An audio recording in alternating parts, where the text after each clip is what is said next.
The shadow of Pharaoh's decree hung heavy over the Hebrew people. It was in these dark days that a Levite couple gave birth to a son, whose life was marked by providence before he could utter his first word. For 3 months his mother hid him from Egyptian eyes, Exodus 2:2. Yet when concealment could no longer protect him, she turned in faith to God's unseen care. She placed him in a papyrus basket sealed with pitch and set him gently among the reeds of the Nile, Exodus 2:3. This act of desperation was also an act of hope, entrusting her child to the one who rules the waters of life and death. By the Nile's edge stood Miriam, the baby sister, watching with anxious eyes what might come of him. God's providence unfolded in unexpected form.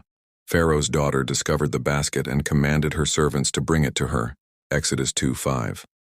When she opened it, she found the weeping infant. Moved with compassion, though aware he was one of the Hebrews, she resolved that he would not perish. Miriam, seizing the moment, approached boldly and offered to find a Hebrew woman to nurse the child.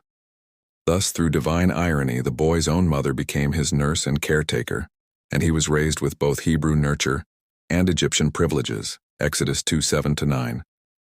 When he grew older, Pharaoh's daughter adopted him as her son and named him Moses, saying, "Because I drew him out of the water," Exodus 2:10. His very name bore witness to both danger and deliverance, water and rescue. Yet within the palace walls, Moses' dual identity took root, a Hebrew by blood, an Egyptian by circumstance. As a man, Moses confronted injustice firsthand. Seeing an Egyptian beating a Hebrew slave, he intervened and struck the Egyptian dead, hiding the body in the sand, Exodus 2:12. But though his sense of justice was fierce, it brought only danger. Word spread quickly, and Pharaoh sought his life.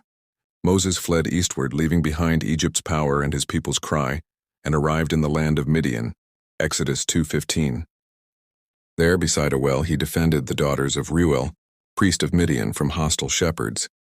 For this act, he was welcomed into Reuel's household, and soon married Zipporah, who bore him a son, Gershom, whose name reflected exile. I have been a sojourner in a foreign land, Exodus 2:22. Meanwhile, in Egypt, the Israelites' groaning rose like incense to heaven. God heard their groaning, and God remembered his covenant with Abraham, Isaac, and Jacob, Exodus 2:24.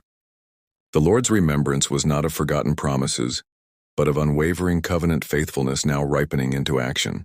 One day, while tending flocks at Horeb, the mountain of God, Moses encountered the extraordinary, a bush burning yet not consumed, Exodus 3:2. Drawn closer, he heard the voice of God calling him by name.